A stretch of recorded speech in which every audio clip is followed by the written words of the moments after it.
ಅಂಬೇಡ್ಕರ್ ಕಾರ್ಮಿಕ ಸೇವಾ ಕೇಂದ್ರಗಳ ಸ್ಥಾಪನೆ. ಕಾರ್ಮಿಕರು ಇರುವ ಸ್ಥಳದಲ್ಲೇ ಸರ್ಕಾರದ ಸೌಲಭ್ಯಗಳು ಒದಗಿಸಲು ಅವಕಾಶ ದೊರೆಯುವಂತೆ 43 ಕಾರ್ಮಿಕ ಅಧಿಕಾರಿಗಳ ವ್ಯಾಪ್ತಿಯಲ್ಲಿ ಕೃತಕ ಬುದ್ಧಿಮತ್ತೆ ಆಧಾರಿತ ಕಾರ್ಮಿಕರ ಸೌಲಭ್ಯ ಕೇಂದ್ರಗಳನ್ನು ಹಾಗೂ ಸಂಚಾರಿ ಕಾರ್ಮಿಕ ಸೇವಾ ಕೇಂದ್ರಗಳನ್ನು ಡಾಕ್ಟರ್ ಬಿ.ಆರ್. ಅಂಬೇಡ್ಕರ್ ಅವರ ಹೆಸರಿನಲ್ಲಿ ಸ್ಥಾಪಿಸಲಾಗ್ತಾ ಇದೆ. ಕಾರ್ಮಿಕ ಸಚಿವರು ಹಾಗೂ ಕರ್ನಾಟಕ ಕಟ್ಟಡ ಮತ್ತು ಇತರೆ ನಿರ್ಮಾಣ ಕಾರ್ಮಿಕರ ಕಲ್ಯಾಣ ಮಂಡಳಿಯ ಅಧ್ಯಕ್ಷರಾದ ಶ್ರೀ ಸಂತೋಷ್ ಎಸ್ ಲಾಡ್ ಅವರ ಸಾರಥ್ಯದಲ್ಲಿ ಈ ಮಹತ್ವದ ಯೋಜನೆಯನ್ನ ರೂಪಿಸಿದೆ.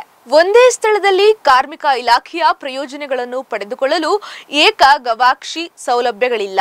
ಈ ಪ್ರಯೋಜನಗಳನ್ನು ಪಡೆಯಲು ಕಾರ್ಮಿಕರು ಕೆಲಸದ ಸ್ಥಳಗಳಿಂದ ದೂರದಲ್ಲಿರುವ ಬಹು ಕಚೇರಿಗಳಿಗೆ ಭೇಟಿ ನೀಡಬೇಕಾಗುತ್ತದೆ. ಆದ್ದರಿಂದ 43 ಸ್ಥಳಗಳಲ್ಲಿ ಅಂಬೇಡ್ಕರ್ ಕಾರ್ಮಿಕ ಸೇವಾ ಕೇಂದ್ರಗಳನ್ನು ಹಂತ ಹಂತವಾಗಿ ಆರಂಭಿಸಲಾಗ್ತಾ ಇದೆ. ನೋಂದಾಯಿತ ಕಟ್ಟಡ ಕಾರ್ಮಿಕರಿಗೆ ಮಂಡಳಿ ನೀಡುವ ಎಲ್ಲಾ ಅನುಕೂಲಗಳನ್ನು ಸುಲಭವಾಗಿ ತಲುಪಿಸುವುದಕ್ಕಾಗಿ ಈ ಕಾರ್ಮಿಕ ಸೇವಾ ಕೇಂದ್ರಗಳು ಸಹಕಾರಿಯಾಗಲಿವೆ.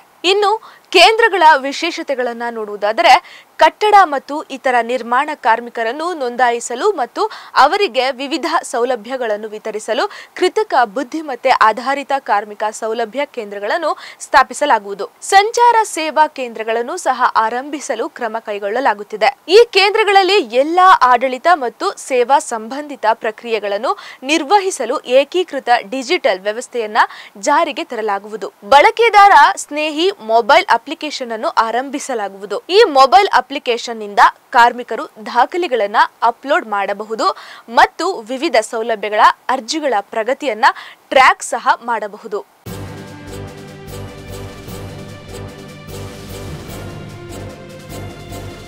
ಇದು ಮಾನವೀಯ ಸಂದೇಶದ ಜನವಾಹಿನಿ.